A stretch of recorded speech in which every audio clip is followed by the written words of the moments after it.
ମଧ୍ୟ ତାହା କରାଯାଇପାରେ। ଜନ୍ମଭୂମି ସହିତ ମୋର ଆଉ କି ପ୍ରକାର ସମ୍ବନ୍ଧ ଅଛି? ବହୁ ବାଦ ବିସମ୍ବାଦ ସତ୍ତ୍ୱେ ପଲ୍ଲୀଗ୍ରାମର ନରନାରୀଙ୍କ ମଧ୍ୟରେ ଜାତି ଧର୍ମ ନିର୍ବିଶେଷରେ ଗୋଟିଏ ଏକ ପରିବାରର ପରମ୍ପରା ଗଢ଼ି ଉଠିଥାଏ। କେହି ଭାଇ, କେହି ଭଉଣୀ, କେହି କକା, କେହି ଖୁଡ଼ୀ ଇତ୍ୟାଦି ଭାବରେ ସମଗ୍ର ଗ୍ରାମବାସୀ ପରସ୍ପର ମଧ୍ୟରେ ପରିଚିତ ହୋଇଥାନ୍ତି। ମୋ ଜନ୍ମଭୂମି ସହିତ ଏ ମଧୁର ସମ୍ବନ୍ଧ ମୋର ଆଉ ନାହିଁ। ଗ୍ରାମଟି ଯାକର ଭାଇ ଭଉଣୀ, କକା ଖୁଡ଼ୀ, ମାମୁଁ ମାଇଁ, ମଉସା ମାଉସୀ ଇତ୍ୟାଦି ସବୁ ପର ହୋଇଗଲେଣି। ଚେଷ୍ଟା କଲେ ମଧ୍ୟ ଏ ମଧୁର ସମ୍ବନ୍ଧ ଫେରି ପାଇବା ସମ୍ଭବ ନୁହେଁ। ଗ୍ରାମ ମୁଣ୍ଡରେ ଭିଡ଼ିଓଟା ବହୁତ ବଡ଼ ହେଇଯିବ, ଆଉ ଟିକେ ଅଳ୍ପ ବାଟ ପଢ଼ି ଦେଇକି ମୁଁ ରଖିବି। ଚେଷ୍ଟା କଲେ ମଧ୍ୟ ମଧୁର ସମ୍ବନ୍ଧ ଆଉ ଫେରି ପାଇବା ସମ୍ଭବ ନାହିଁ। ଗ୍ରାମ ମୁଣ୍ଡରେ ସାର ମାଉସୀ ତା'ର ଛୋଟ ପିଣ୍ଡାଟିରେ ବହୁ ବର୍ଷ ଧରି ପ୍ରସ୍ତର ମୂର୍ତ୍ତିଟି ପରି ବସି ଆସିଛି। ଆଜି ମଧ୍ୟ ବସିଥାଏ। ଆଗେ ଦେଖିବା ମାତ୍ରେ ପଚାରୁଥିଲା, କେବେ ଆସିଲୁ ବାପା? ଆଜିକାଲି କିନ୍ତୁ କହେ, କେବେ ଆସିଲ ବାବୁ? ଗ୍ରାମର ମଝିରେ ଗୋବିନ୍ଦା ଭାଇର କ୍ଷୁଦ୍ର କୁଟୀର। ଆଜୀବନ ଅକର୍ମା ଓ ଅବିବାହିତ ରହି ସେ ତା'ର କ୍ଷୁଦ୍ର କୁଟୀରକୁ ଦୁର୍ଗ ପରି ସମଗ୍ର ବିଶ୍ୱ ବିରୋଧରେ ବିଦ୍ରୋହ ଘୋଷଣା କରି ଆସିଛି। ଆଗେ ଦେଖାହେଲେ ବହୁ ମାନ ସହିତ ସେ ମୋତେ ତା'ର କୁଟୀରରେ ବସାଇ ମନୋବୋଧ ଚଉଦିଶାର ବ୍ୟାଖ୍ୟା କରୁଥିଲା। ଆଜି ମୁଁ ଶତ ଚେଷ୍ଟା କଲେ ମଧ୍ୟ ତା'ର ପୂର୍ବ ପ୍ରତ୍ୟୟ ଆଉ ଫେରି ପାଏ ନାହିଁ। ଗ୍ରାମଟି ଯାକ ନବାଗତ ଅତିଥିରେ ପରିପୂର୍ଣ୍ଣ ହୋଇଗଲାଣି। ଯେଉଁ ଆଡ଼କୁ ଚାହିଁଲେ ଶୀର୍ଣ୍ଣ, ମଳିନ, ଉଲଗ୍ନ, କୁଶୋଦର, ଲମ୍ବୋଦର, ବର୍ବାଚିତ, ଅବହେଳିତ ଶିଶୁମାନଙ୍କ ସମାବେଶ ଦେଖାଯାଏ। ଏମାନଙ୍କ ମଧ୍ୟରୁ କେହି ସୁଦ୍ଧା ମୋତେ ଜାଣନ୍ତି ନାହିଁ। କେବେ କେବେ ଦେଖାହେଲେ ଆଫ୍ରିକାରୁ ନବାଗତ ଜେବ୍ରା ବା ଜିରାଫକୁ ଚାହିଁଲା ପରି ସେମାନେ ମୋତେ ଖାଲି ଚାହିଁଛନ୍ତି। ଗ୍ରାମବାସୀମାନଙ୍କ ମଧ୍ୟରୁ ଯେଉଁ ଶିକ୍ଷିତ ଓ ଅର୍ଦ୍ଧଶିକ୍ଷିତ ନବଯୁବକମାନେ ଚାକିରି ନ ପାଇ ଜନ୍ମଭୂମି ଛାଡ଼ିନାହାନ୍ତି, ସେମାନେ ରାଜନୀତିର ଆଶ୍ରୟ ନେଇଛନ୍ତି। ଏମାନଙ୍କ ମଧ୍ୟରୁ କେହି କଂଗ୍ରେସୀ, କେହି ଗଣତନ୍ତ୍ରୀ, କେହି କମ୍ୟୁନିଷ୍ଟ ଓ କେହି ସୋସିଆଲିଷ୍ଟ।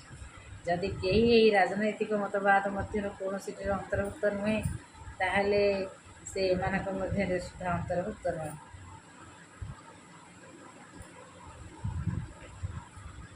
ଅନ୍ୟ କଥା ଦୂରେ ଥାଉ, ଏମାନଙ୍କ ସହିତ ପଲ୍ଲୀ ପ୍ରକୃତିର ଶୋଭା ଉପଭୋଗ କରିବା କିମ୍ବା ସାହିତ୍ୟ ଚର୍ଚ୍ଚା କରିବା ମଧ୍ୟ ସମ୍ଭବ ନୁହେଁ। ରାଜନୈତିକ ମତବାଦ ଅନୁସାରେ ଏମାନଙ୍କ ମାନସିକ ପରିବର୍ତ୍ତନ ମଧ୍ୟ ଘଟିଯାଇଛି। ଏମାନେ ପ୍ରପୁଷ୍ପିତ ପଳାଶ ବନରେ ଦେଖନ୍ତି ବିଦ୍ରୋହର ବହ୍ନି, ସ୍ଥଳପଦ୍ମରେ ଦେଖନ୍ତି ଆହୋମର ରକ୍ତ ଓ ଅନନ୍ତ କୃଷ୍ଣଚୂଡ଼ାରେ ଦେଖନ୍ତି ଅନାଗତ ଯୁଗର ରକ୍ତକେତନ। ଏଣୁ ଏମାନଙ୍କ ମନ ସହିତ ଗତି କରି ଚାଲିବା ସମ୍ଭବ ହୁଏ ନାହିଁ। ଜୟ ଜଗନ୍ନାଥ। ପଢ଼ା ଏତିକି ରଖୁଛି। ଭିଡ଼ିଓ ବହୁତ ଲମ୍ବା ହେଇଯିବ, କିନ୍ତୁ ଏଇଟା ସତ କଥା। ଯେଉଁମାନେ ପାଠ ପଢ଼େଇ ବାହାର ଦେଶକୁ ପଳାଉଛନ୍ତି, ତାକୁ ମାନେ ଉଚ୍ଚଶିକ୍ଷିତ ହେଉଛନ୍ତି, ସେମାନେ ନିଜ ଜନ୍ମମାଟିକୁ ଭୁଲି ଯାଉଛନ୍ତି। ଜନ୍ମମାଟିରେ କେତେ କଥା। ଦେଖନ୍ତୁ, ଗୋଟେ କଥା ଆପଣମାନଙ୍କୁ କହିବି। କୃଷ୍ଣଚନ୍ଦ୍ର ପାଣିଗ୍ରାହୀ, ଯେଉଁଟାକି ତାଙ୍କର ଜନ୍ମ ମସିହା ହେଉଛି 1909, ତାଙ୍କ ଦେହାନ୍ତ ହେଇଛି 1987 ମସିହା।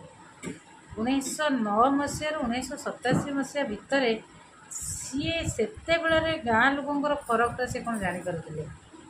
ଯେଉଁମାନେ ଶିକ୍ଷିତ ହୋଇଛନ୍ତି ସେତେବେଳର ସେ ଚିନ୍ତାଧାରା ଲୋକଙ୍କର କ'ଣ ଥିଲା ସେ ଜାଣିପାରୁଥିଲେ। ଲୋକମାନେ ସେଇ ସମୟରେ ବି ମୋର ଅନୁମାନ ହେଉଛି ବି ଗାଁକୁ ଭଲ ପାଉଥିଲେ, ଗାଁ ମାଟିକୁ ବି ଭଲ ପାଉଥିଲେ। ସେମାନେ ଛୁଟିରେ ତାଙ୍କ ପିଲାମାନଙ୍କୁ ଧରିକି ଆସୁଥିଲେ ବୁଲିବାକୁ।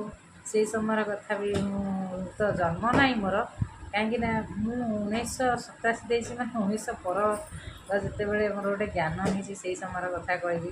ସେତେବେଳେ ବି ମୋ ଜନ୍ମ ଯେତେବେଳେ ଛୋଟବେଳର କଥା କହୁଛି, ଲୋକମାନଙ୍କର ଭଲ ପାଇବା ଥିଲା। ତଥାପି ଲୋକମାନେ ଭଲ ପାଇନାହାନ୍ତି ଜନ୍ମମାଟିକୁ, ସେତେବେଳର ମସିହାରେ ବି ଲେଖକ ଗୋଟେ ବର୍ଣ୍ଣନା କରିଛନ୍ତି। କେତେ ସୁନ୍ଦର କଥାଟେ।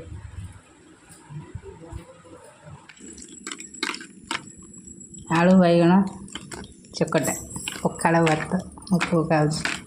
ଖାଇକି ସ୍କୁଲ ଯିବ, ବାହାରି ସାରିଲାଣି। ବର୍ଷାରେ ତ ଡେଲି ଓଦା ହେଇକି ଆସୁଛି। ଖାଇଦିଅ।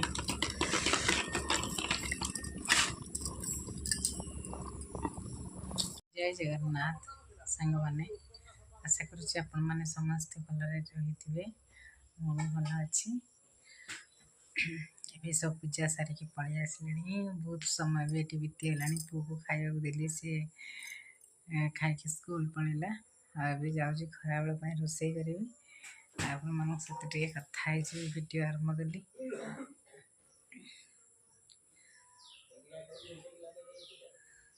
ଆପଣମାନେ ନିଶ୍ଚିନ୍ତ ଭିଡ଼ିଓକୁ ଦେଖିବେ ଆଉ କମେଣ୍ଟ ନିଶ୍ଚିନ୍ତ କରିବେ କେମିତି ଲାଗୁଛି। ଆପଣମାନଙ୍କର ମତାମତ ରହିବ କମେଣ୍ଟ ମାଧ୍ୟମରେ କେମିତି ଭିଡ଼ିଓ ଲାଗୁଛି। ଗୋଟେ କଥା, ମୁଁ କାଲିର ପୁରୀର ଘଟଣାବଳୀ ବିଷୟରେ ଗୋଟେ ଭିଡ଼ିଓ କରିଥିଲି।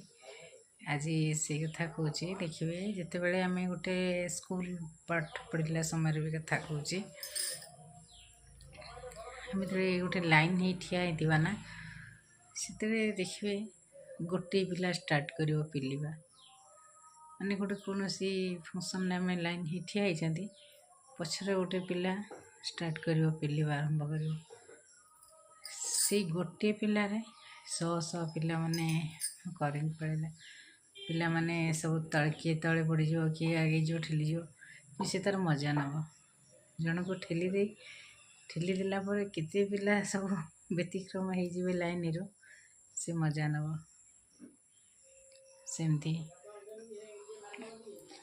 ଗୋଟିଏ ଦୁର୍ଘଟଣା ପାଇଁ ଗୋଟିଏ ଲୋକ ହିଁ ଦାୟୀ ହେଇଥିବ, ସମସ୍ତେ ନାହିଁ। ଦେଖନ୍ତୁ, ମୁଁ ଯାଇଥିବି, ମୁଁ ଗୋଟେ ଗହଳି ଜାଗାକୁ ଯିବି, ମୁଁ କେବେ ଆତୁର ହେବି କି ମୁଁ ଆଗକୁ କ୍ରସ୍ କରି କାଟିକି ଦୌଡ଼ି ପଳେଇ ଆଗେ ଦର୍ଶନ କରି ଆଗେ ଦେଖି ମୁଁ ବ୍ୟାକୁଳ ହେବି କି? କେବେ ହେବିନି। ଠେଲାପେଲା କରିକି ଆଗେ ପଳାଏ, ସେଇଟା ହେବନି। ସମସ୍ତେ ଯଦି ଆମେ ସାବଧାନତାର ସହିତ ରହିବା, ଧୀରେ ସୁସ୍ଥେ ସମସ୍ତେ ଭଗବାନଙ୍କୁ ଦର୍ଶନ କରିବା, ଏଇ ଚିନ୍ତାଧାରା ଯଦି ସମସ୍ତଙ୍କର ରହିବ, ସମସ୍ତେ ଭଲ ଭାବରେ ଯିବେ। କିନ୍ତୁ ଜଣେ ଆରମ୍ଭ କରିବ, ସେଥିରେ ଆଉ 10 ଜଣ ସେଥିରେ ପଡ଼ିବେ। ଏତିକି ମୋର ଅନୁରୋଧ। ସେମିତି କେହି କିଛି ନ କରନ୍ତୁ, ଆଉ ଏଭଳି ବିପଦରେ କେହି ନ ପଡ଼ନ୍ତୁ।